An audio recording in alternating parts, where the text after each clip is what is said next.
Hello, everybody. Test 1, 2. Just testing my setup here. I got my coffee. Let me take a little sip here.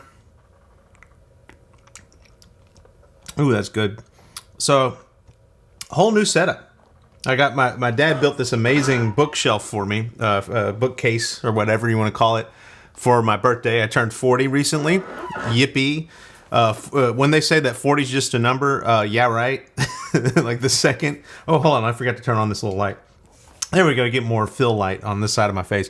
When they say 40 is just a number, yeah, right. Okay. I instantly woke up with more aches and pains. I have a pain in my neck that is just now getting better after, gosh, about a solid 2.5 weeks of just severe pain where I had to turn like this all the time. We all see like really old people doing that, right? It's like, what? Like, especially dads. They're always like, huh?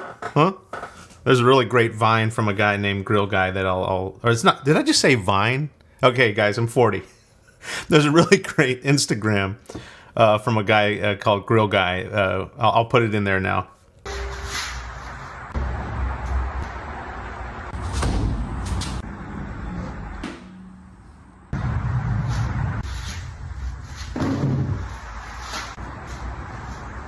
He's hilarious. He does a lot of great stuff. Anyway, I'm old, feeling it.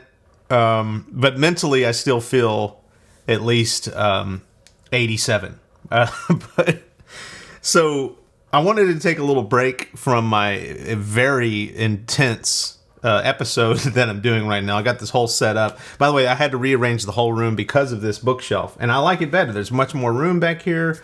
I like that this camera angle here can show like my core boots and stuff. Let me put the light on those real fast. Look at that. Those are my boots from Texas A&M. No one, I don't want to hear any kind of stuff about like, oh, you did equestrian stuff. No, we did not ride a single horse at A&M. At least I didn't. But yeah, those are my core boots. And I got all my books. So anyway, I wanted to take. It's just so cool. My books were stacked up all around my house for the longest time. But anyways, I wanted to take some time today to, first of all, get away from the episode that I'm making right now. I know that sounds crazy, but I'm making a doozy of an episode. And, you know, honestly, it might be one of these things that not a lot of people want to see, honestly, because it's dealing with the most intense.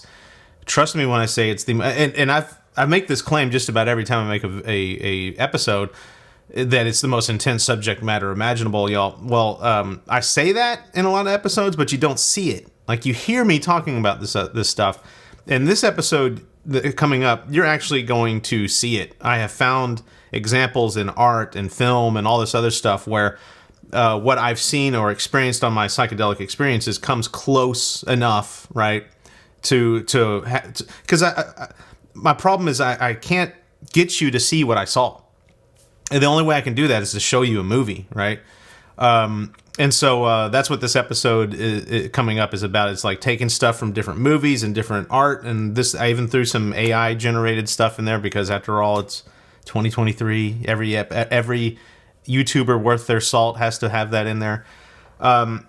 So anyway, it's a very, very intense process. I've re-recorded it about 6 times. I'm pulling whatever left of my hair is out right now because of how hard it is to record this. But it's also grueling and taxing just on my psyche. Like a lot of this stuff I had kind of put to bed and understood and was like, okay, I don't need to deal with that ever again.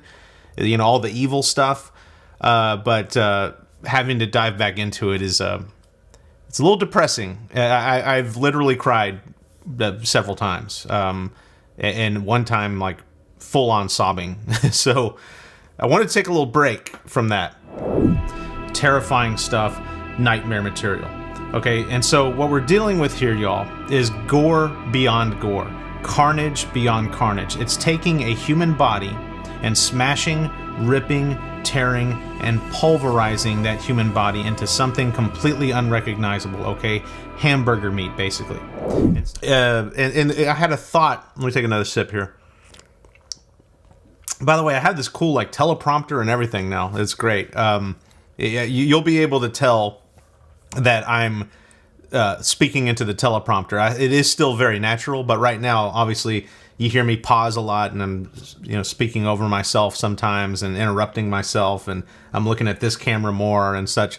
You'll know when I'm talking into a teleprompter because I'm always here, and and you never hear me say, stuttering like pauses like I just did. Anyways, I'm belaboring the point. I'm just so happy to be talking normally in front of a camera instead of like reading a thing and having to. Anyway, my point here is that I wanted to break from the action today, and I wanted to kind of do something, off the cuff. I recorded a thought yesterday that came out way better than I thought it would. Like, I thought it was just going to be another one of these throwaway voice memos that I do. I have a whole phone full of them. I have probably 100 little voice memos that I could turn into a full episode at any time that I want. It's great. I'm building an archive. This is great. And so, but this one in particular, it's really hitting at the right moment. And it's because I'm not going to say clouded, but I'm going to say, and I'm not going to say distracted either. I almost said clouded. I almost said distracted. I'm being pulled. There you go. I'm being pulled in some slightly different directions of what. It's hard for me to say this word too because it's such a fleeting concept. Truth. Okay, I'm being pulled away from my version of the truth. Okay, and it's just by virtue of existing. I mean, you turn on the first thing I do when I wake up. Y'all, I hate to say it, I should be doing something else, but I'll get on my phone and I'll go to YouTube or whatever, and I'll see other people giving me their version of the truth. And of course, I have, and this is an overused word in the parlance of our times here, but my truth, y'all, is incredibly important to me. It is the most important thing to me, arguably. In fact, I'm going to go out online and say it is the most important thing. It's the only thing that's driving me forward right now is my truth, period. Now, there are other things in my life that are driving me forward too, but this is the prime motivating driving force for me. And so I'm battling a lot nowadays with, I don't know, like holding on to that truth and keeping it dear and sacred to me and trying not to let it get diluted. All right. But that's, that can be a dangerous thing, right? Like if my version of the truth is completely off here, then all I'm doing is a feedback loop on myself here, and I'm just perpetuating and growing my warped version of truth. And I put truth in quotes here because what I recorded was this idea that there is only one truth. And I know that's a bold statement. Okay. In fact, I'm probably, the second I get done releasing this episode, I'm probably going to double back on myself and realize, like, no, there's actually way more other truths out there. Hell, 2 + 2 = 4, right? But no, because of Gödel's incompleteness theorem. So no, but yes, but no, but yes. It's a big paradox. Anyways, what I'm saying here is there's only one version of the truth, right? So, I was talking about Gödel's incompleteness theorem. So that's a paradox, essentially. There are truths in math, but they're not. But there are, but they're not, right? And so I feel the same thing maybe about truth, but the more I dig into it and the more I think about it, the more you can find origins to everything, right? And if there are origins to something like the truth, then that means that it's all converging and pointing towards a singular one truth. And I started thinking about, well, if there is only one truth, because y'all, when I say truth, I'm talking about existence. I'm talking about the meaning for life, the reason that we are here, why we exist. And dude, I am not joking around right now. Right when I'm saying this, y'all, I'm going to take a video of it right now. Right when I'm saying this, the word Eucharist appears on my screen of my computer.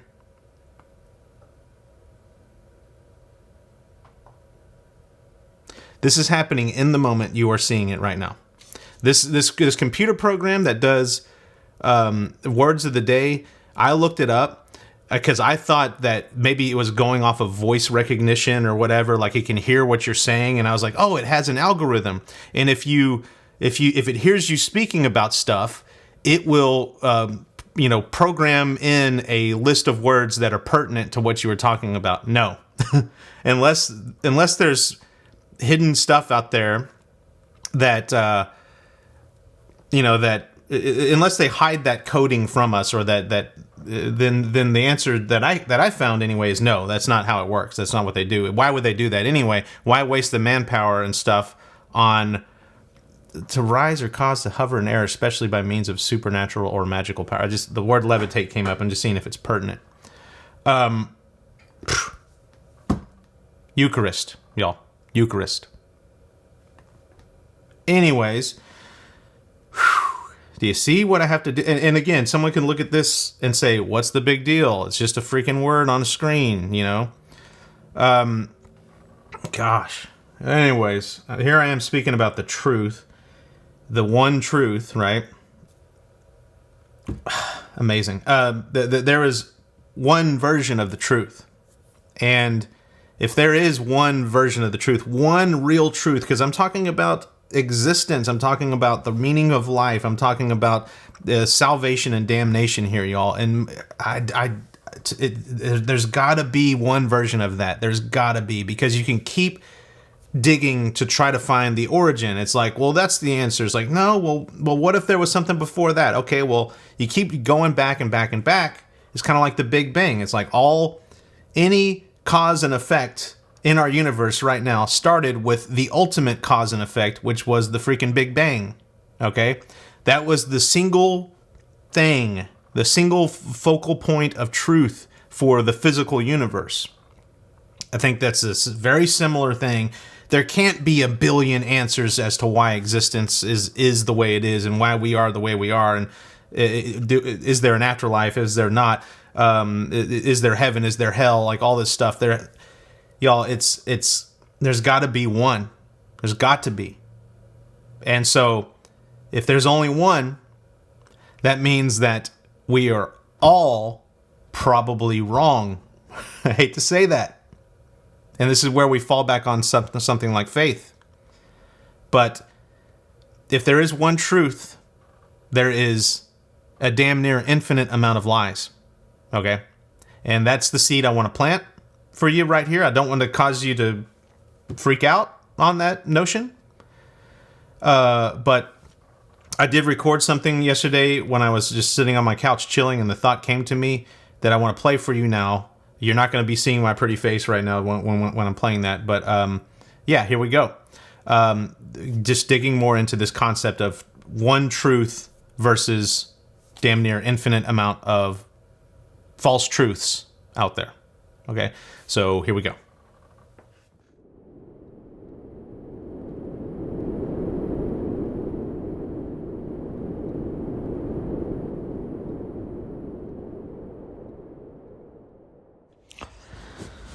All right, we're going to talk about the concept of living your truth. All right, so, and we're going to compare and contrast and juxtapose your truth against overall deceit. Right? There's truth. There's objective truth. Then there's your truth. And then there's just deceit. Okay? And you will never know the difference between your truth and objective truth. And for all we know, there is no difference. But one thing you can definitely discern when it smacks you in the face is deceit. You can have a truth, and you can have a pure truth. You can have an almost truth, but true enough. And then there's just flat out deceit. There is no such thing, in my opinion, and unless I think about this deeper or someone corrects me on this, there's no middle ground with deceit. So you can have all kinds of versions of truth and then deceit. Why am I focusing so much on this? Well, it's because I had this thought a second ago of stuffing the ballot in a way. I know that's not quite the right terminology to use. But let's say that there's two endpoints, right? On one far end of the spectrum, there is just a lie.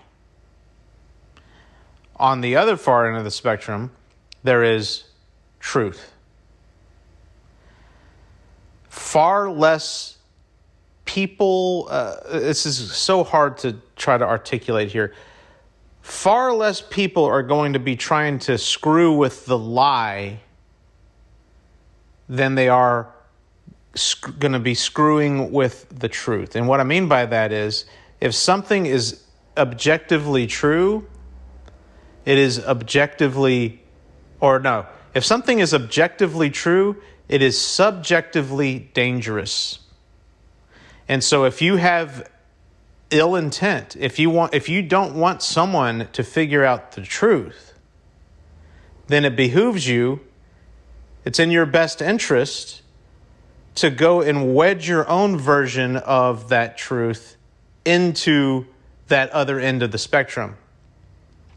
To spin it off a little bit to where it's like, okay, well, I can see how you can almost believe this objective truth, like this entity that I speak of that wants to deceive you wants to pull you away from that objective truth. How do I say this? Like how do I articulate this thing that wants to pull you away from the objective truth?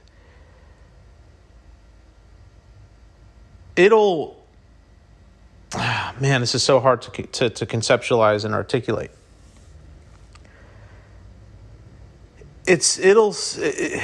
I'm going to just speak on behalf of it real fast. Okay, it'll be like, oh man, I can see how you could believe that. I could get that. I get how you believe that, but that's not quite it. In reality, it's this. And right there, boom, you have ripped someone away, or seduced someone away, rather, from objective truth and potentially salvation. And so if I was making investments here, if I was building up defenses, if I was, anything, espionage and all this stuff, any kind of infrastructure or investments or anything like that, I am putting all of it on the truth side of the spectrum to wedge myself in there as much as I can, as little as I can, just so long as I can, so that I can deceive someone and pull someone away from the truth. And that's why I think there are so many versions of, Christianity even. I mean, don't get me wrong. Don't get me wrong one bit. I have bought two of the Gnostic Gospels. I bought the Gospel of Thomas, and I bought the Gospel of Mary Magdalene. I'm gonna say something that's gonna piss a lot of the Eastern philosophy people, a lot of the people who are a lot of the people that claim that Jesus was simply just a person, okay? And I'm just not going to comment on that. Okay. But I'm gonna say this one thing about those two particular books that I've read that is going to piss a lot of those kinds of people off. I understand why they were taken out of the Bible. And now, granted, there's probably so many reasons why it was taken out of the Bible, but I can tell you why I would have taken it out of the Bible. I would have taken, first of all, the book of Mary Magdalene is 5 pages, if that. And granted, there are about half more pages missing, right? But even if it was 5 more pages missing, we're talking 10 pages, y'all. It's just a fleeting thought almost. Now, I'm not saying that there isn't some amazing stuff in the book of Mary Magdalene. There really is. There really is amazing stuff. And it does get into Eastern kind of philosophy kind of stuff that I actually kind of believe in, and I'm believing in kind of more and more. And so now I have this big riddle of how do I reconcile the Son of God and God himself with this whole every one of us are God things, and that he could have been just a person and enlightened himself into such a state that he's God-like.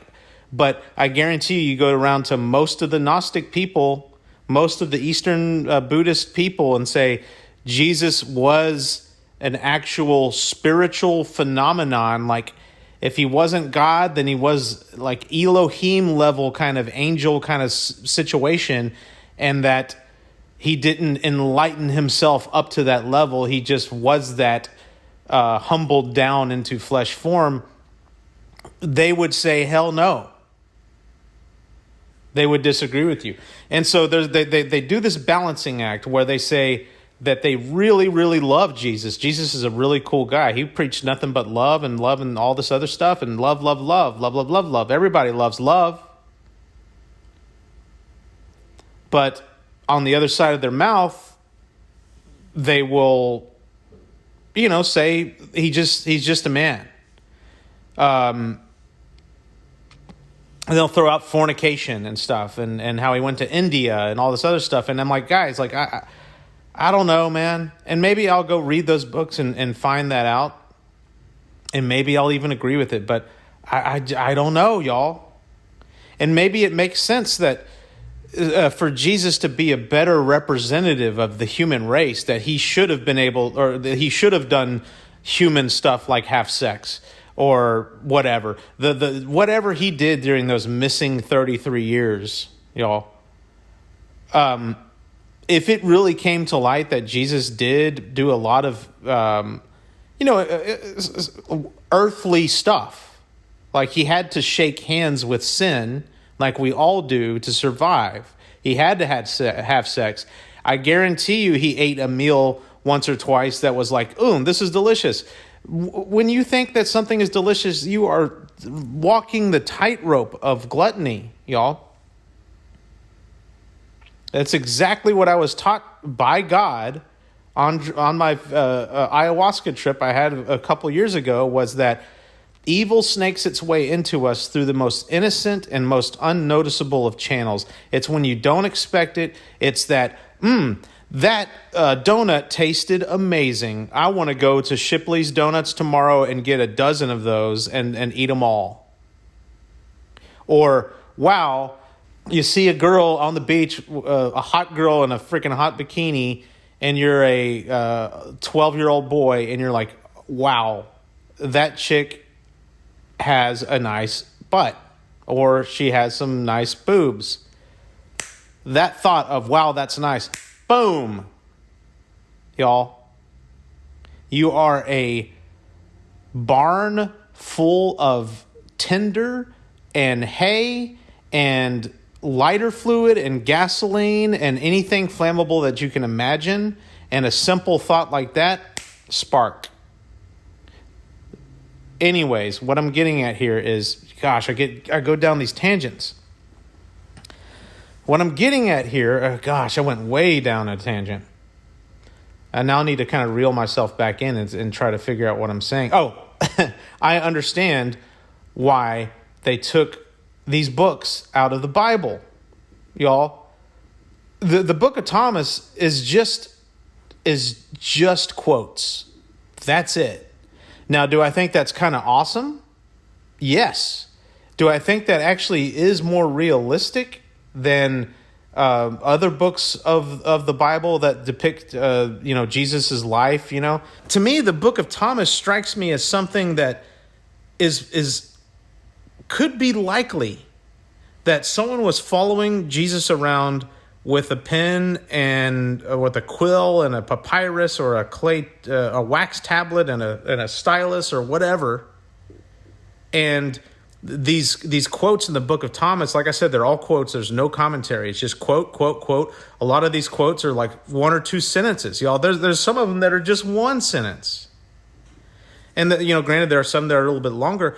But to me, this strikes me as, here is somebody in the moment writing down what Jesus says in the moment. To me, that's one of the only times that I've seen in ancient history where it feels like that's possible. I mean, you go read Polybius or whatever, or is it Livy? I think it's Livy who covered the first and second Punic Wars, right? So Hannibal is coming down from the Alps.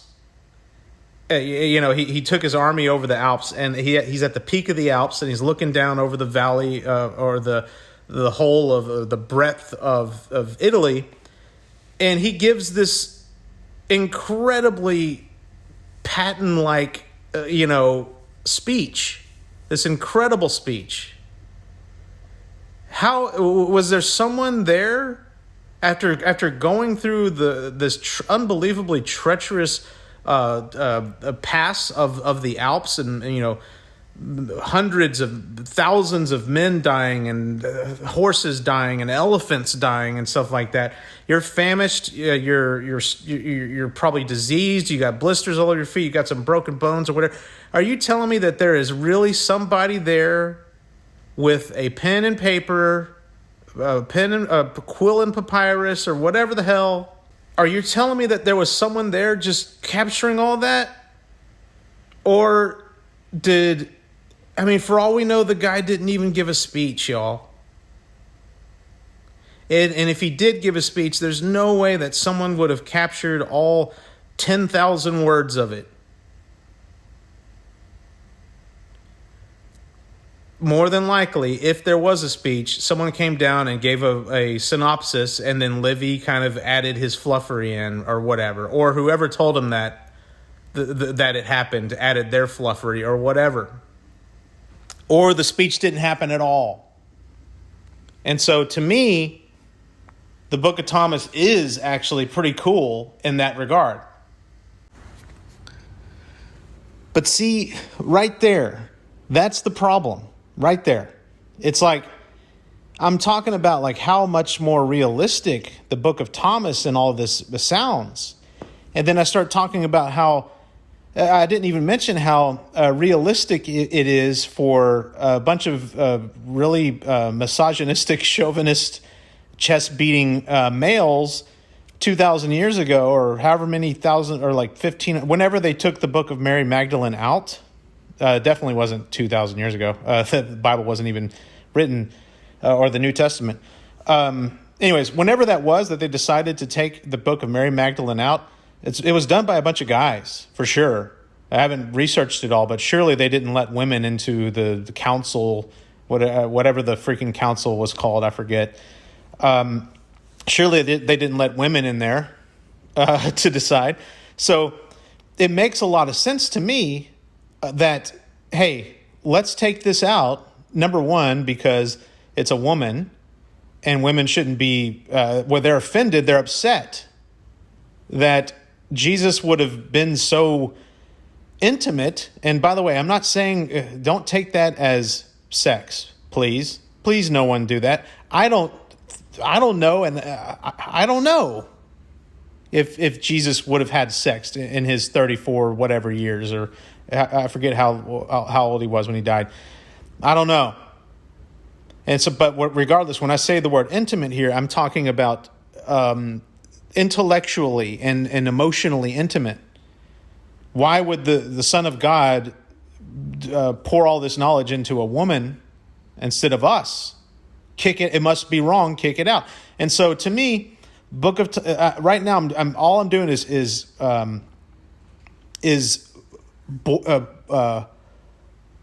hoisting these books on high, bolstering their cause. It's like what I'm saying is, at face value, they seem more true because of this. The book of Thomas is so simple. It's just sentences. It seems true because it seems like someone would have been writing it down in the moment. It seems like someone very close to Christ. He's talking about another person who's close to Christ, Mary Magdalene, revealing these intimate discussions that she had with Jesus, even though there's only 5 pages of them. It screams of truth. But y'all, again, this is a version, what I've been talking about. Okay, this is a version of the truth. The people back when they were doing this council or whatever, removing stuff from the Bible, maybe a chunk of them had, deceitful intent. Maybe some of them had ulterior motives, and you better believe that at least some of them did. If you're telling me that every single one of them didn't have a tiny tinge of ulterior motives, I mean, I don't know. I don't know what to tell you. But I would say that a chunk of them probably also were believing in a certain truth that they held firm and dear, and they didn't want this truth being clouded by some other truth. And that's the point I'm getting at here, y'all, is we don't freaking know. We just don't. It's a bunch of truths mixed together here. Which truth do you go for? Which truth do you trust? I'm telling you, I don't know. One side leads you down the path of Jesus was just a man. The other side leads you down the path of Jesus was way more than a man. He was a man, but also way more, like exponentially, infinitely more. This is a big problem. These two truths couldn't be further away from each other. What I'm ultimately trying to say here, y'all, is there is a lot of deceit that has been stuffed into the ballot box here, y'all. If there is a thing of objective truth, you better believe that it is a target for destruction. Okay?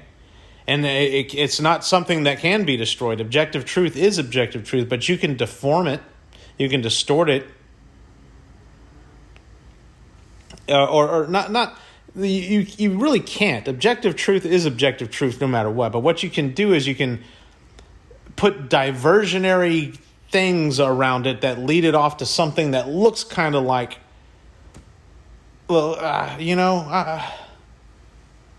these dead ends, these false summits. However you want to call it.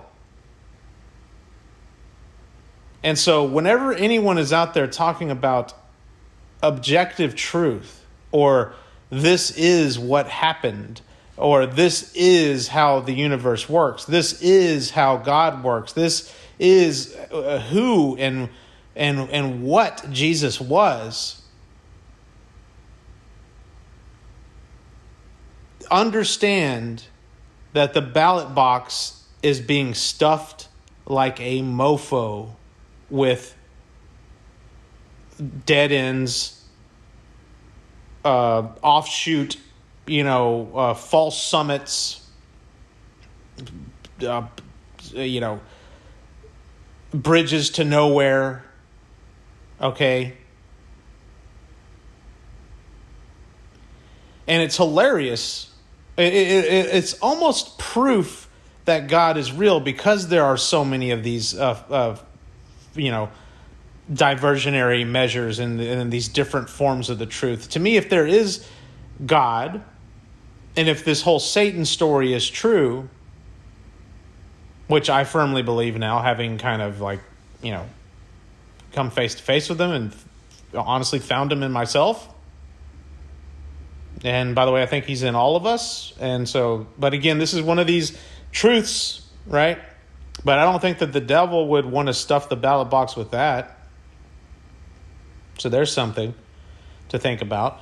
But I guess what I'm trying to say here is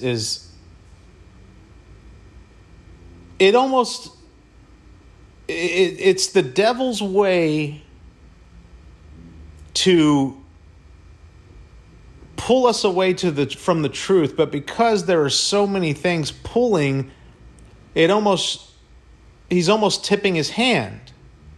You get what I'm saying? There's so many false paths around the objective truth that, to me, that just shows that there is intentional deception going on. And if there is intentional deception going on, you must ask yourself, what is the source? Because there's always a source to something, y'all. There is an ultimate source to everything, even conceptual things that are just in your mind. Okay? What is the ultimate source of deception? So, one truth and a damn near infinite amount of lies. Because even, I hate to say it, but even a partial truth that isn't fully true, you could kind of say that it's kind of a lie. It's like, I'll acknowledge that a part of the truth is real truth, yeah, right? A part of that is real, yeah, sure. But here's this other part that's a giant falsehood, and now this whole package has just become a lie. Or let's just start with a non-truth. Okay, so I've taken part of the truth because I'm so clever and I want to deceive you, right? But you figured out a lot of this, right? You figured out the name of the game. You've seen stuff yourself, and that's part of this too. I'll get into that in a little bit. You've seen enough, you've experienced enough to know that there is something real out there, and there's some truth, and there's some good, and there's something awesome and pure and perfect, and the real truth is out there. And so the cat's out of the bag. If I came along and I wanted to deceive you, I can't fully deceive you anymore because you now know a big part of the real truth. And I can't take that away from you. I can't take your own experiences away from you. So what would I do as a deceiver? I would come along and I would acquiesce a little bit and say, okay, you got it, but not quite. And I would try everything I can to undermine some of the most important parts of the truth. And, let's just take like the idea of there being a God.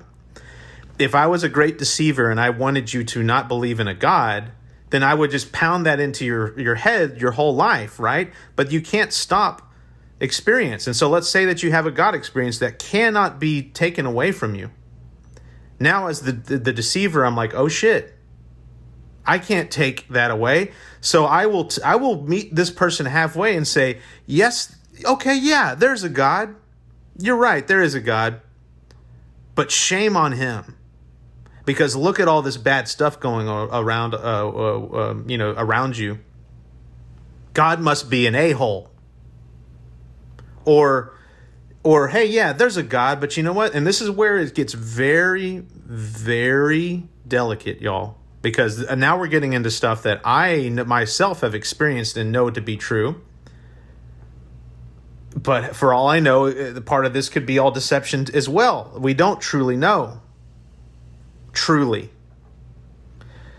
But I was about to say, as the deceiver, I'm kind of like, okay, well, yeah, sure, there's a God, but you know what? God is dispersed amongst all of us. We are all gods. We are all God. I am God. you are God. Do you see how incredibly freaking scary, dangerous that thought is, y'all? I am God. I am Jesus Christ. You know, if you go look up one of the more controversial things that have happened to someone on ayahuasca, it's a person, and by the way, I'm going to go out on a huge limb here and say, as much as I say that ayahuasca is dangerous, the facts are, y'all, it's not really that dangerous. It's far, incredibly less dangerous than alcohol. Okay? Let's just be flat out. I mean, look how many people die via alcohol each year, and then compare that number, even though the numbers lose because they don't probably report them as much or whatever. But go try to find statistics on how many people die because of psychedelics and specifically ayahuasca each year. It's not comparable. So take what I'm about to say with a grain of salt. But there are, again, y'all, be careful. Don't let me try to tell you that this stuff is 100% safe. Don't let me try to tell you that the experiences that you experience are not going to feel and be 100% real for you. You will really feel like you're going to die. You will really go to hell, etc., etc. Anyway, so again, take all that with a grain of salt, but listen to this. So I think one of the biggest issues that people run into in psychedelics is when they think that they are God, whenever they think they are Jesus Christ. And y'all, this has happened to me. It happens a lot where people are on a trip and they get this feeling that they know everything. Like, you know absolutely everything. Because, like I said, there are times when you're on these substances, this happens to me just about every time, where your soul knows what it's seeing. It's you've always known it. You're being reminded of something that you've always known, and it just makes sense. But it's so abstract, it's impossible to bring down into your reality. But in the moment, you feel like you can. And you feel like that you're going to come back from this trip and this experience and show the world all of the secrets, and show the world the light, show the world everything there is to know, and everything, like, this is how you should act, this is how you should be, this is truth and this is not truth. And I know all of this because I've seen it all in a vision. And you're guys, we talk about ego. I've experienced ego death. I know there's a lot of people, these ego death purists out there who are like crossing their arms and like, you didn't have ego death. I have a smaller ego than you, buddy. I've had ego death. Look how small my ego is. Anyway, I can't get started with those people. I'm not saying that you shouldn't seek out ego death, y'all, but when you get it, shut up about it. And then realize that you have to re-engage your ego immediately after to navigate through the world and survive. You have to re-engage your ego. Otherwise, you're not even going to drink a drink of water, and you will die in 3 days, because that's how long we live without water. Don't get me started on these ego death people, y'all. Seek it out, get it, and shut up. Put it in your back pocket, and then re-engage your ego to survive. Or die. Would you rather be dead? Anyone who says yes to that, shut up. Because you'll go out and you'll kill yourself right now. There's a reason you don't, and that's because regardless if you fear death or not, you would prefer not to be dead. This is why these same people who say, I don't fear death, get cancer treatment when they get diagnosed. Anyways, I'm going to shut up. I'm going to back away from this whole ego thing. It really grinds my gears when people just pound their chest about how small of an ego they have. And you haven't seen ego death, and you haven't had ego death. Shut up. Anyways, what I'm getting at here is it feeds your ego in the moment. You are like, I know everything in existence, and I can go change the world and save so many people, y'all. And you can feel like, here's the big word here, a savior. And there are people that come out of these experiences, y'all, thinking that they are the next Jesus Christ. Okay, there was a fella in Waco, Texas, about 30 years ago. Yeah, this is like the anniversary of it now. That's why they had the video or the movie on Netflix about it. It's a fellow in Waco, Texas called, whose name was David Koresh. Go look him up. He thought he was the next Jesus Christ, y'all. And that guy, by the way, I think I saw the video, I saw the movie on Netflix, and I started freaking out because I'm sitting there thinking to myself, holy shit. You can either look at David Koresh as a con man, or you can look at him as someone who actually legitimately believed that he was the second coming of Christ. I am on that camp. I am in that camp. I don't think that he was conning people. I think that he legitimately did think that he was the second coming of Christ. And so I started thinking to myself, what if I transplanted my own brain into his body right now, or right now, if I went back 30 years and did that, what would I think? Would I be man enough and strong enough and sane enough and like humble enough, or whatever the words are, to pull myself back and be like, wait a second, no, what? I'm not Jesus. But then I start listening to this video, y'all, and I start. This guy was getting signs, getting visions and revelations, unless he was lying. But again, I still put him in the camp of he legitimately thought. I don't think he was lying. This man prayed all the time. Of course, he had Bible study all the time. And I don't know how many times, y'all, I've picked up a Bible and the words are speaking so deeply and so truly and so pertinent to me in the moment that I'm like, this is a sign. Then I go pray about something, and then something unbelievably magical happens in my life, like a day later or on the same day or whenever it happens. But it's so pertinent to that prayer. I'm like, there we go. That's God talking to me. This is a sign. Apparently, this guy was getting sign after sign after sign after sign. And what was he doing with these signs? What were these signs telling him? He started amassing a whole armory of highly illegal weapons. We're talking 50 caliber Barrett sniper rifles, okay? We're talking semi-automatic weapons that they would file the separator down and turn into fully automatic weapons, okay? So big no-no. They had grenades. They had all kinds of stuff, y'all. Big no-no. And they're prepping for a standoff, a showdown, like in one of his revelations, one of his signs. He apparently was shown or told that he will be the guy, that there will be a battle, a showdown, apocalyptic style with the U.S. federal government. And that everyone will die, and that when he dies, he will come back as Jesus, the second coming, and will lead the armies of the Armageddon or whatever. I don't remember the full vision he had, but it basically happened, y'all. It basically happened. They got into a friggin' war with the U.S. government. If I'm David Koresh back here, I'm looking at my guys and I'm like, guys, look at what's happening. I told you this would happen. Feeding my ego. I am Jesus. I am Jesus. I told you this would happen. It's happening. Then homeboy gets shot in the hand and in his side. And he has the same wounds, basically. Now, granted, he didn't get shot in the other hand, nor did he get shot in the foot. But he has very similar wounds to, guess who? Jesus Christ.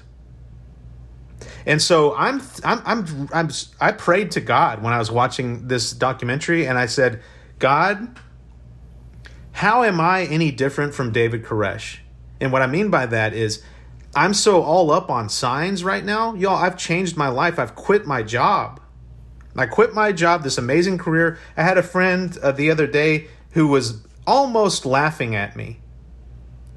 She didn't quite laugh at me, but she was like completely dumbfounded that I quit such an amazing job. And she was like, you got to go back. You have to go back. And I was like, no. But again, my point here is, y'all, I'm doing this because of signs. And so I'm thinking to myself, if I'm David Koresh in the moment, you know, with Andrew's brain put in David's body back then, I can't tell you that I would be. Well, I know I wouldn't be having so much sex with all my, parishioners or whatever you want to call them. I would like to think that I'm not going to, take advantage of my position and start having sex with as many people as I can. I'd like to think that.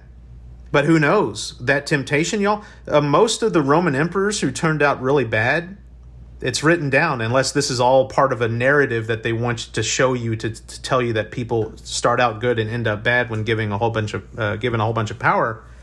But in just about any contemporary historical source talking about the true, like the lives of the Roman emperors and stuff, the really bad ones, y'all, most of them, I'm talking like Tiberius, I'm talking about Caligula, they were wretched. I think Nero also was like this.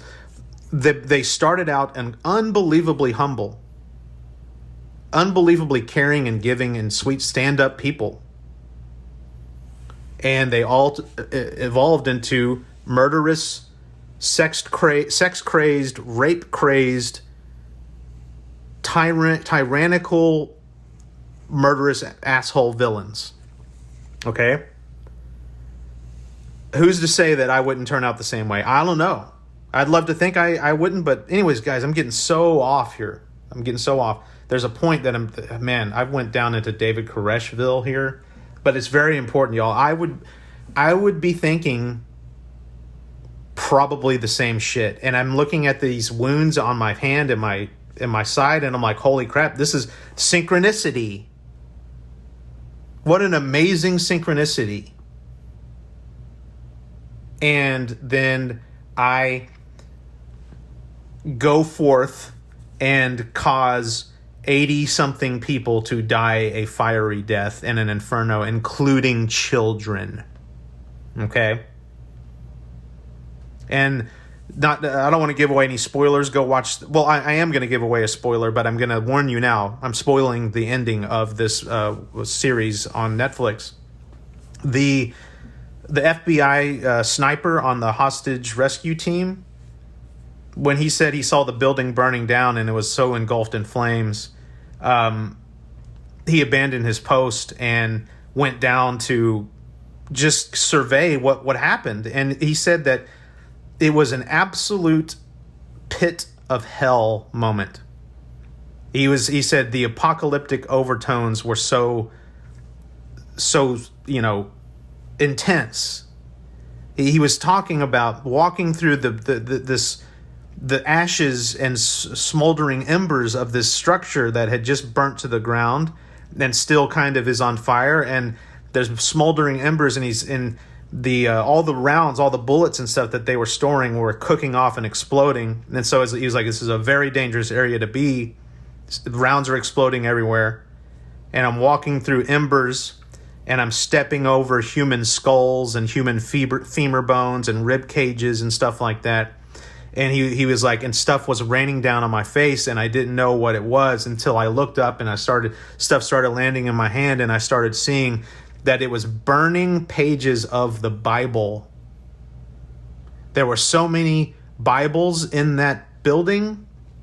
They had all caught flame in this towering inferno and got sucked up through the thermal upwelling and sprinkled back down in embers. Y'all, if I am something hell-bent on killing people and making fun of God and smearing it and rubbing it in his face, look what I did. Look what I did with your people. Look what I did with your Bible. Just something to think about right there. This is a perfect little middle finger to God. And I think that's what happens with these people. Maybe David Koresh had something special. And it's very easy for something else to come along and introduce lies. And you to be like, oh, and this thing that introduces these lies, it might be just as magical as if God was doing it himself. And you could be just as like, wow, y'all, I got shot in the hand and side just like Jesus. I am definitely doing the right thing here. And all your parishioners are like, whoa, and maybe they're getting their own little signs too. And so I got this moment of like, these moments and these people are ground zero in the war, right? It's like funnel all of your resources into this person right now, and let's try to win them to our side so that we can kill as many people as possible in horrific ways, in an inferno with pages of the Bible raining down in flames on the people that come to help try to save anyone who might still be alive.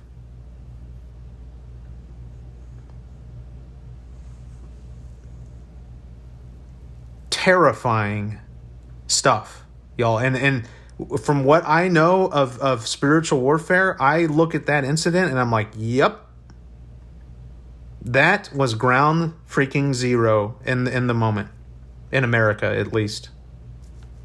Ground zero.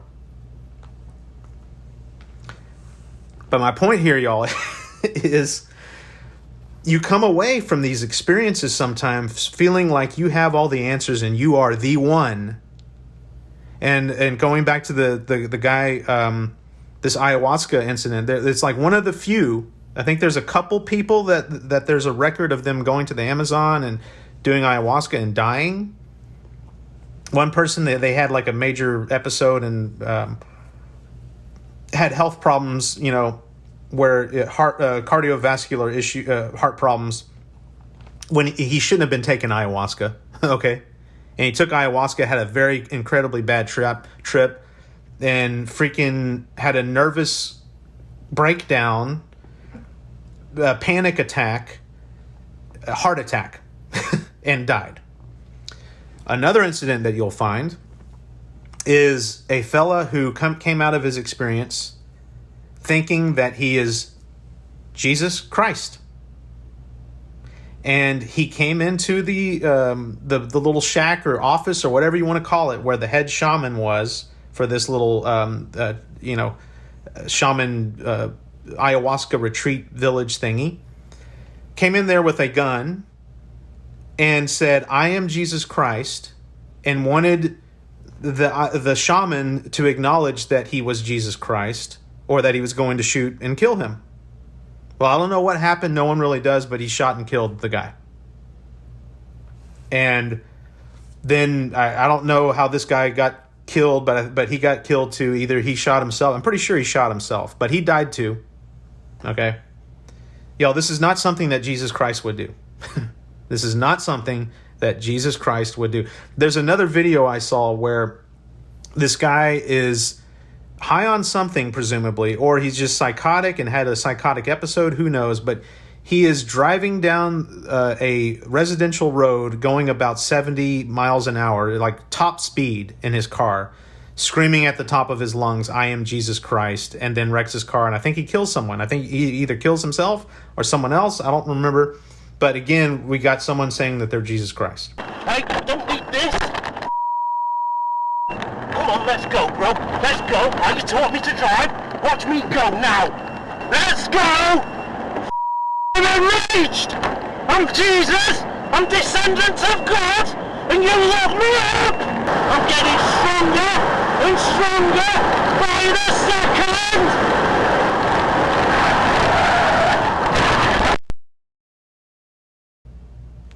And again, obviously, Jesus Christ would not be going and doing something like that, y'all.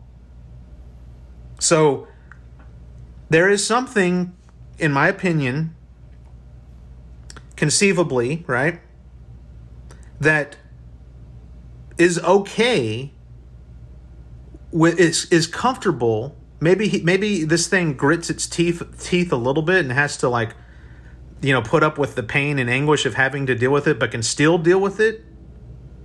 But there is something powerful enough, if Jesus Christ is such a weapon against evil, there is something powerful enough to not only withstand Jesus, but can use Jesus's name and liking as a tool for further deception. Deeper deception. deception where you go and kill people, deception where 80-something people die in a towering inferno with their skulls and rib cages strewn about and pages of the Bible sprinkling down on fire.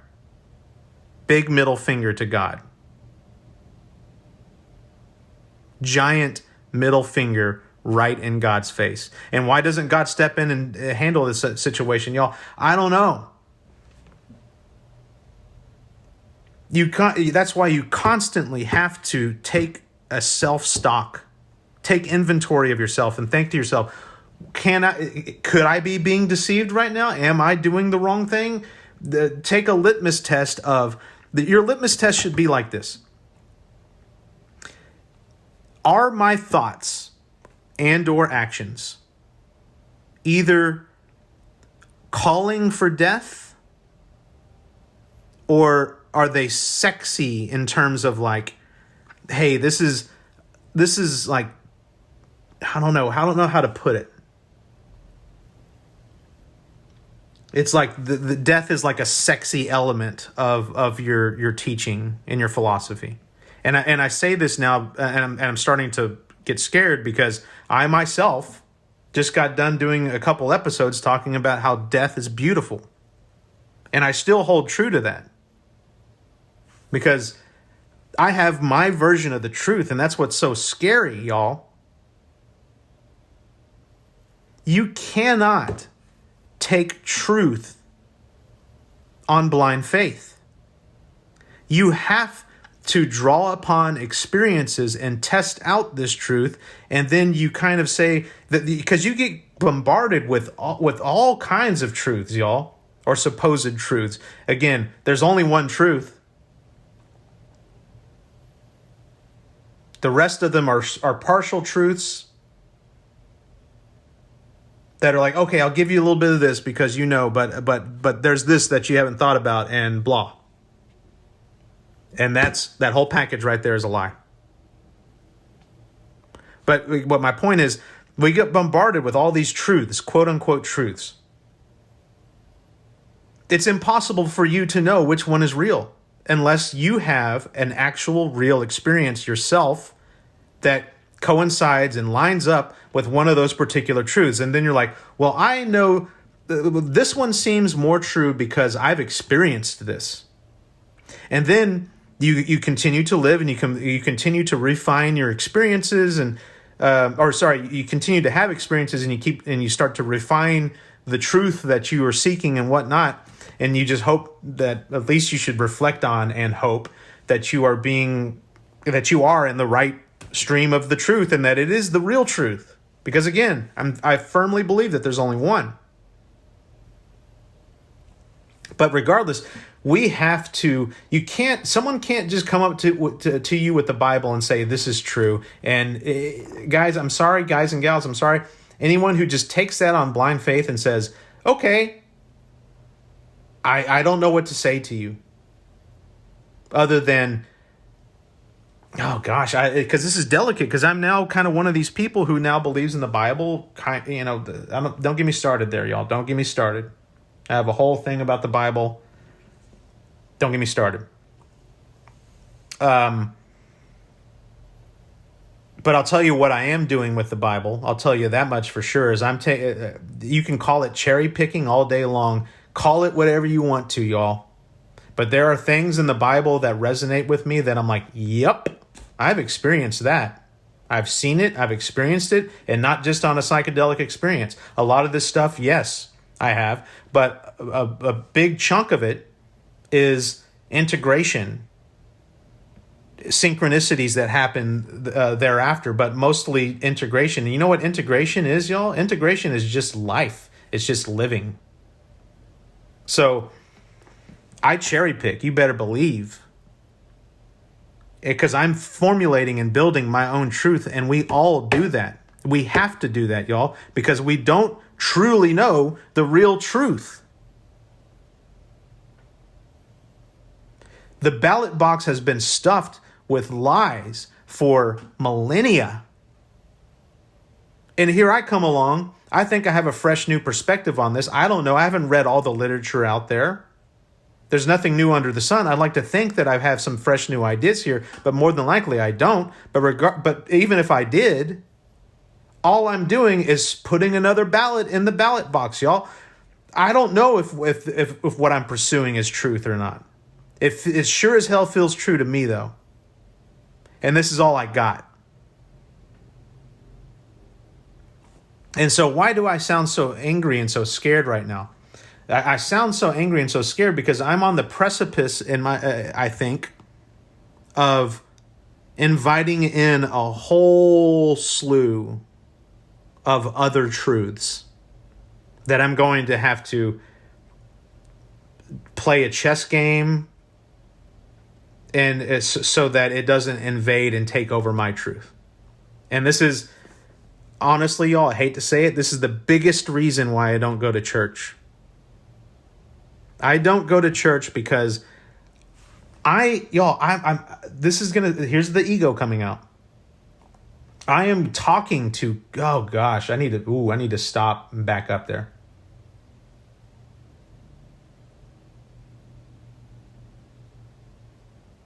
This is I was about to say something that sounded very David Koresh like.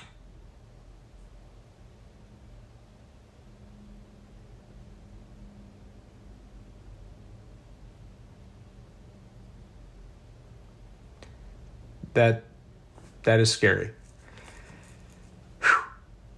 Let me try to back away from that for a second. That was scary. Back away and reformulate my words. Let me try to reel that in.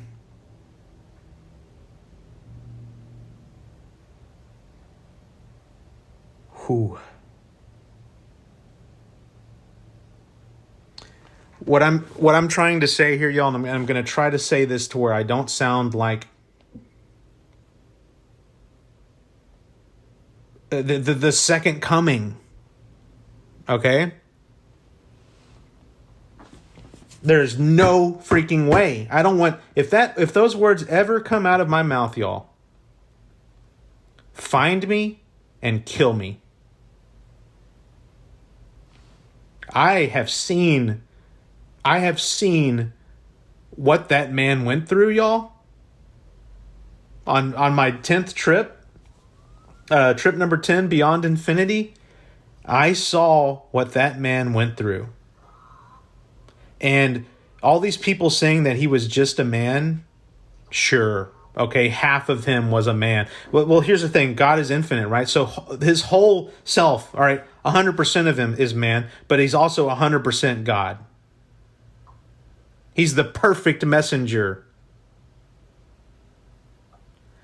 When I was having that realization, I was trying to think about how I'm going to tell people about this infinite power that I experienced on trip number 10, Beyond Infinity, and I was thinking about ant warfare and how it's like dropping an ant into the middle of an atomic bomb explosion, and I was thinking about ant warfare, and then these ants are fighting on the table in front of me. They're engaged in ant warfare.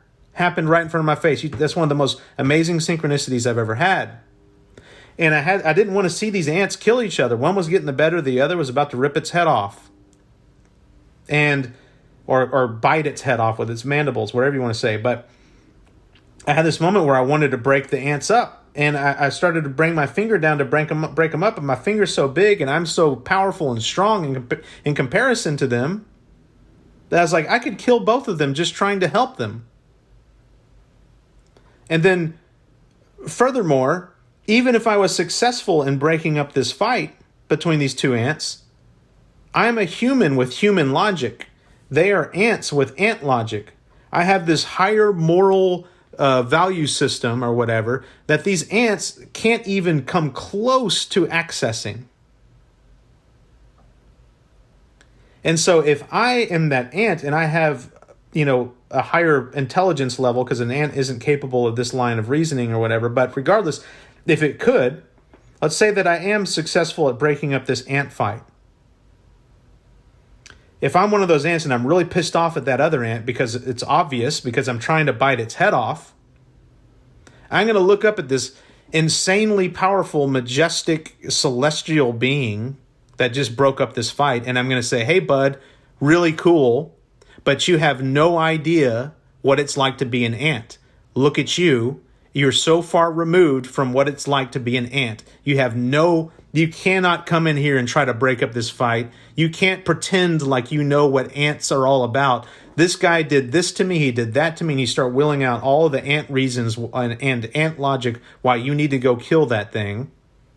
And me as this higher celestial being, okay, the human that broke up the fight, I'm going to be like, damn, he's got a point. I don't know what it's like to be an ant.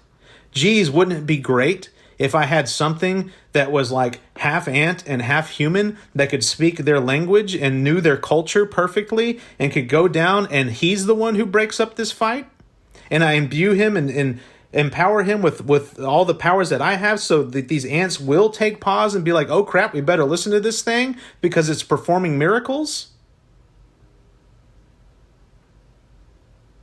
And then when something like that breaks up your fight and shows you that you should love the other ant, and next thing you know, you have this beautiful, harmonious outlook on life, and yes, you blah, blah, blah, blah, blah, y'all, and then it goes and it dies for your sins.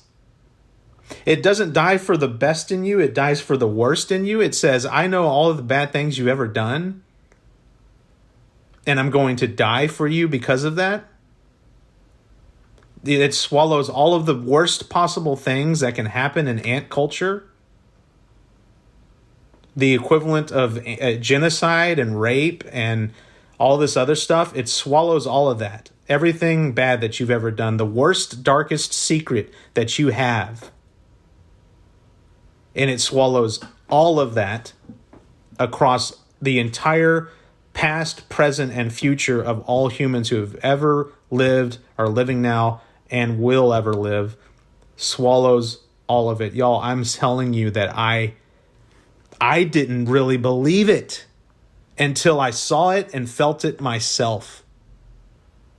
And not only that, y'all, there's a lot of Christians out there who don't think that this happened. I'm telling you it did, because again, I felt it and saw it myself.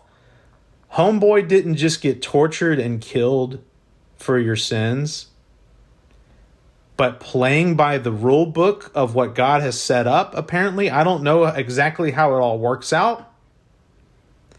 But if you die with that much sin on you, and if hell is real, and especially if you're a supernatural being, because I still firmly believe that hell wasn't intentionally made for humans. The rules may have changed and we may go there. I think it's kind of temporary if we do, but regardless, the rules apparently are, if you die with that much sin on you, you go to hell. And that's what I felt, y'all. I went down into hell on trip 10, basically with Jesus. And again, here I am sounding like David freaking Koresh, y'all. You better watch your ass.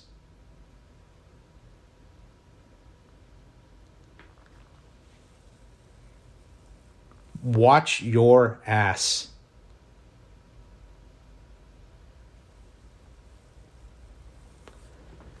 Whew. Okay, let me reel it back in here. I don't know why and how I got so deep into this the Jesus thing right now, but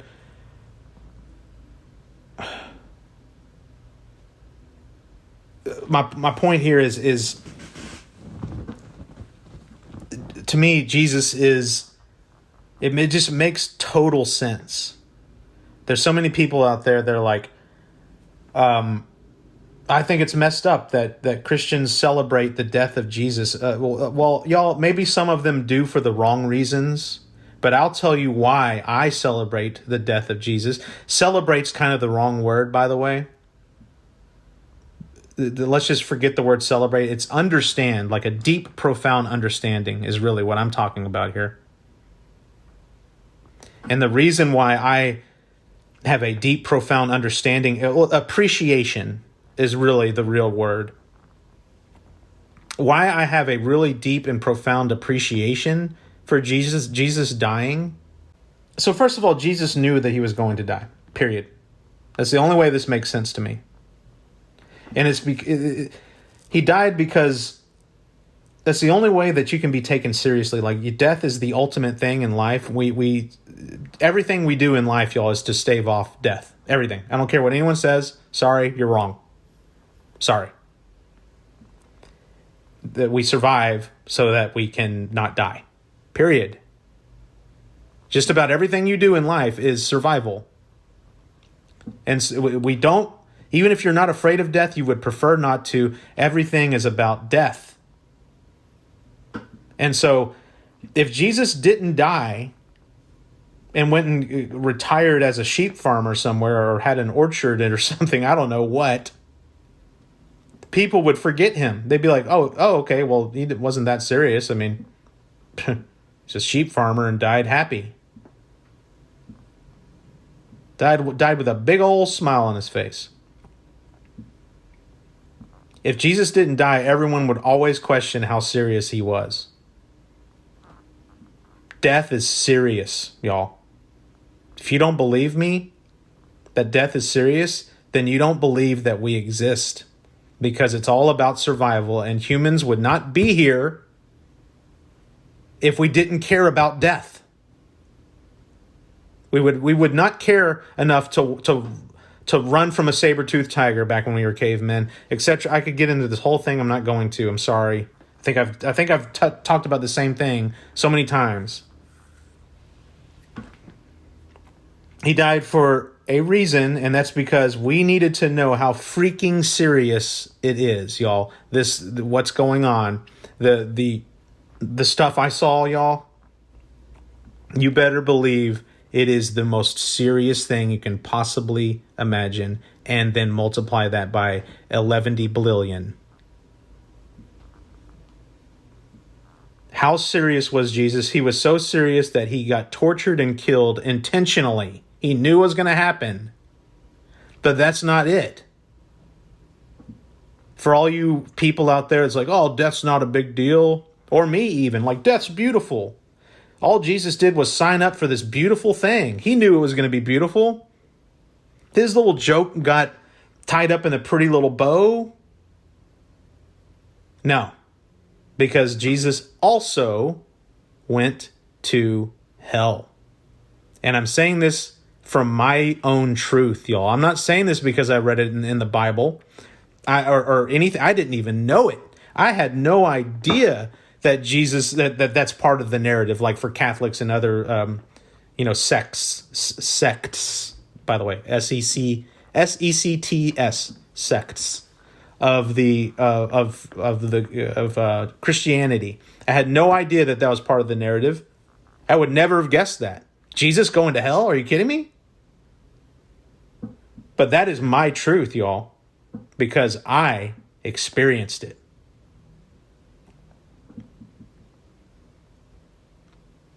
And I don't know. You want to talk about litmus tests? Like, if I'm the great deceiver and I'm trying to stuff the ballot box here and try to put in a false narrative for me to believe, that would be the worst one to shove in there.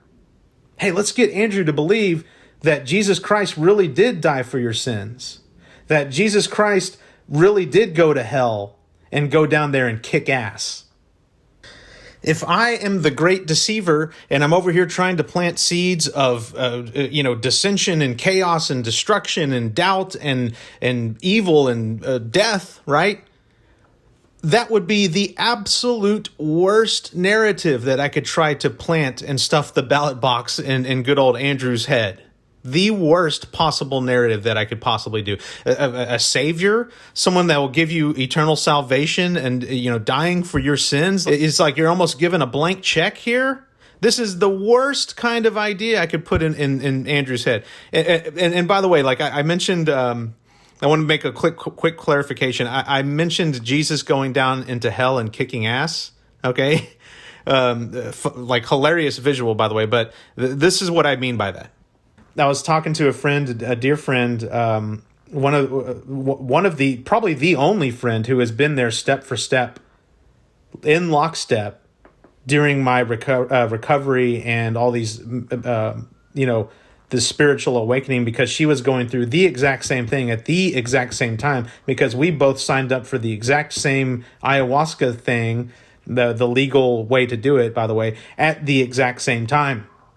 And we were in communication with each other. Anyway, I was telling her one day about hell and like what I know of it. And I mentioned that I was like, Jesus Christ, from my truth, from what I saw, he went down into hell and kicked ass.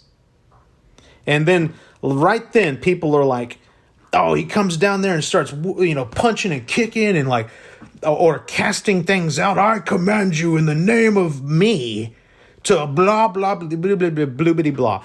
Jesus didn't go down into hell and literally kick ass.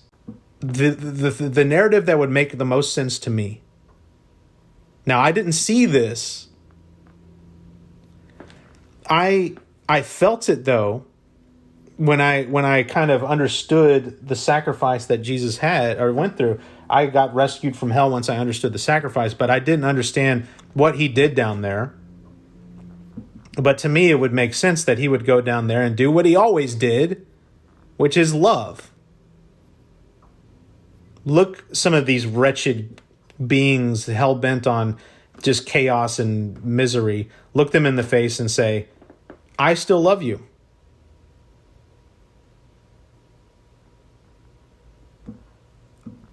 I don't know how I got down here, y'all, and on this part here. This is going to be a long episode, and I've already covered a chunk of this in... There's a future unpacking episode that I got coming up. I had an incredible, deep discussion with God, and here I am sounding like David Koresh again. But I had a long discussion with God. You can fill in the blanks as to how that discussion was, how that discussion precipitated, and what was the catalyst to precipitate that discussion. But I had a long discussion with God, and I covered a lot of the same stuff. So you're going to hear it again, and I'm sorry, but it is what it is. But those are my thoughts, y'all. There seems to be a lot. There seems to be a lot of false truths out there, partial truths that are designed to. If the cat's already out of the bag and you know more than you're supposed to know, something that truly wants to deceive you has no choice but to acquiesce and give you a different spin that is less magical, less beautiful, less profound, more scary. And next thing you know, you are stomping into a room with a handgun saying that you're Jesus Christ and tell me I'm Jesus Christ or I'm going to kill you right now. Or worse, tell me I'm Jesus Christ and I'm going to kill you regardless. Because I'm Jesus Christ and I can do it. Because death is not a big deal. All I'm doing is freeing you. Showing you your beautiful gift that awaits you. Y'all, this is scary stuff. Watch your ass. Be leery of anyone, y'all, especially if they say that they are the next Jesus. You better run for cover as fast as you can. Get the hell out of there. So that's the first tier of things that you need to worry about. The next tier is when you hear someone say something like, I'm starting my own church. Run for cover. And then if you ever hear anyone say, I am a prophet, run for cover. Just like freaking Roman emperors, y'all, these people may start off as good people and they may start off with the best intentions. But the second that you put yourself out there like that, you are a giant target. You are ground zero for the enemy to come in and stuff the ballot box And remember that it wants everyone dead. So it is going to stuff the ballot box in a way that you start having sex with all kinds of people and killing a bunch of people. That's bottom line. This is how all freaking cults end up, y'all. Almost every single cult that you point to, sex, death. Almost all of them. Watch your ass. Find your truth. We have to do it. We have to sample, and we have to test this against our own experiences in this testing ground that we call life, and the testing ground that we call our own psyche and consciousness. By all means, keep doing that, but watch your ass and always circle back and ask yourself, is this narrative dangerous? Is it something that can lead to people being tortured and killed? And if it is, then you have to question, is there a deceiver behind this? Is there something that wants people dead and tortured? Is there something beyond me that can manipulate me in such creative and magical and amazing ways so that somewhere down the daisy chain of cause and effect, a maximum amount of people die in a maximally, I don't know if that's a word, in a maximum torturous, heinous way. But it doesn't have to be torturous and heinous. Evil will take what it can get, just dead. That is what we're dealing with. And that's a big part of what my next episode, where we're diving into the belly of the beast. You are going to understand what I understood when I looked evil in the face and saw the full breadth and scale and scope of what we were dealing with. And so, again, World War II is a great analogy. It's very similar to the standoff in Waco where 84 people got killed. Okay, you just multiply 84 by about 1 million and some change, and you get 85 million people killed in World War II. But it's the same concept. Each of those sides had their own version of the truth, y'all. And if I was is it malevolent? I forget. If I'm going to say malevolent. If I'm a malevolent force that wants, I don't care what truth you are going for. If you're willing to fight and kill and die for your truth, great. I want people to die. I want people to die in heinous ways. So I don't care what side you pick in this altercation. I am going to rev you up. It's like, I don't know. It's like these people who thrive on gossip. We've all had one friend who just loves to rev other people up and play both sides, speak out both sides of their mouth. Then there are some people out there who legitimately want to instill, just bad stuff in this regard. It's like I'll tell you whatever you want that gets you revved up so you go kill that other person. But I'm not choosing sides here. I'll go and tell that other side something that will rev you up so that you kill the other person. If I'm trying to maximize killing, that's exactly how I would do it. And so I don't think there were good sides per se in that exchange. Y'all, there were heroic things that were done. There were beautiful stories. Don't get me wrong. There are virtuous, awesome people. And it does take terrible things to bring out some of the best in humanity. And that paradox is a little scary to me, but it is true. We do need conflict to know what goodness is. We need evil to know what good is.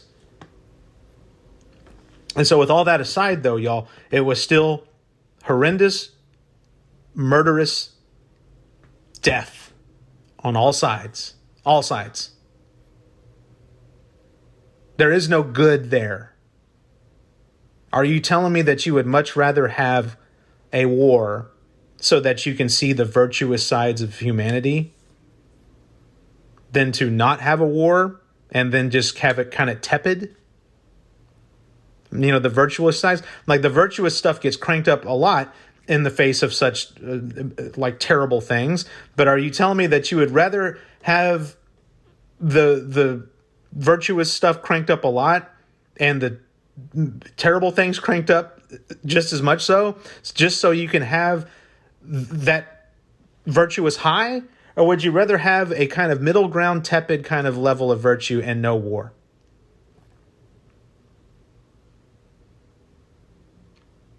I'd rather just have no war, y'all.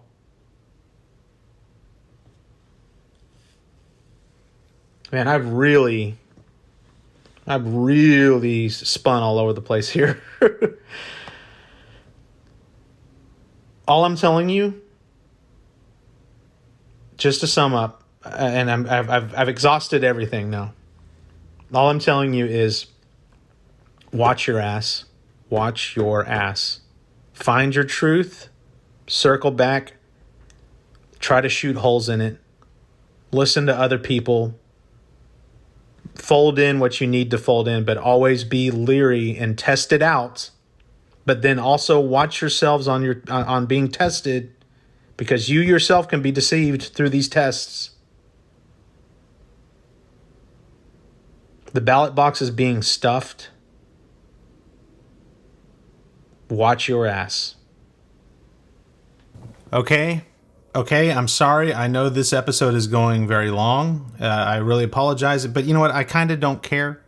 I don't have a large enough audience for me to be like, oh, I need to carefully kind of like target the right people and the right kind. It's like, y'all. But I want to close this out. I'll try to make it quick. I know we've been going long here. I want to... The screensaver thing with the whole Eucharist thing really kind of just hit me just now. Because of this whole divide on, was Jesus a man? Was Jesus really the Son of God? Was he, kind of, God himself, or was he just a man? And there's all different kinds of versions of the truth out there, y'all. All kinds. And the more enlightened you become, the more it points you towards like, no, he was just a man and any one of us could become that.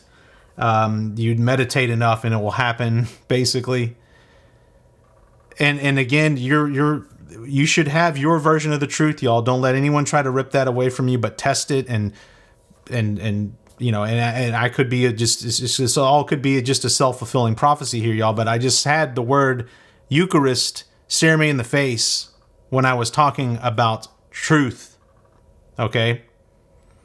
And like fundamental, like soul source, like the origin, the the alpha and omega of truth. Right? I was driving towards that point, and the word Eucharist stares me in the face, and that's of course Jesus Christ. And I remembered an article that I saw recently about one of these Eucharistic miracles. Okay, it's something happened where this priest, I'll put an article or a YouTube link or something like that in the description here. This priest was doing a service, and apparently the wafers in their bowl started multiplying. We had something happen. That's St. Thomas pastor Father Joseph Crowley addressing his congregation just minutes after an apparent miracle at Sunday Mass. What happened is our Lord multiplied himself. Fox 61, the only station allowed inside the church just days after the Eucharistic wafers, which Catholics believe transform themselves into the body of Christ, reportedly multiplied in a blessed serving vessel called a ciborium during communion. A very cool miracle, there's no doubt. I have no doubt. And neither do parishioners. Just feel it in your heart. Just feel it in your heart. How can you look at everything that's going on and not believe? So these Eucharist crackers multiplied in front of his face, and a lot of the parishioners of the church saw it as well. And so it's validated by a whole room full, I don't know how many people, let's say, even if there were only 20 people, y'all, 20 people saw it happen too, and they all were like, yep, it happened, and the Catholic Church is investigating it, right? To prove, and I get what you're saying. It's like, okay, well, here's one group of zealots trying to prove that some miraculous thing happened by the hand of another group of zealots that are all part of the same zealot community, is Catholics proving Catholic stuff, right? And then you could go all the way down the rabbit hole here of like, well, they want to have some good PR, with Catholicism because all the scandals and everything. And then you could go start talking about the freaking, the Black Pope and the Gray Pope, and how the Gray Pope is related to the Maximus clan of the ancient Roman Maximus family. It's like... and then we could go even further here and be like, oh man, the reptilians, y'all, Illuminati, reptilians. It's like the Catholic Church is actually ruled by Satan himself, and it's a reptilian blah, blah, blah, and this, that, and the other. It's like, y'all, Eucharist just appeared in front of my face. And you want to hear about another Eucharist miracle? There was a Eucharist miracle that happened. It's not too long ago. I'll put an article or whatever in the link in the description here too. But these wafer crackers started turning red, and it started bleeding. And they did a kind of like a analysis on it, and they found actual heart tissue, like muscle fiber, heart fiber tissue, in the actual wafer Eucharist crackers. Like part of it was a cracker, and then the other part and pieces of it were freaking heart muscle, flesh, blood. Amazing stuff. I mean, what am I going to believe? Am I going to believe Black Popes and Gray Popes and the Maximus family and reptilians and Satan worshippers in the Vatican and all this other stuff? And maybe there's a little bit of that may hold I don't know, but I either believe that or I believe something staring me in the face, y'all. Where am I going to find my truth? I'm going to find it from my own experiences. Thank you very much. That is my truth. I hate to be all like this here, but my journey through the Pantheos, which is a made-up word. You want to talk about truth? You want to talk about my truth? Pantheos is a flat-out made-up word. Anyway. I don't know, man. I don't know. But I know enough to know that not knowing is okay. And that we probably never will know, any of us. I don't know, though. I don't know. Maybe not. I love you all. Peace on earth. Please.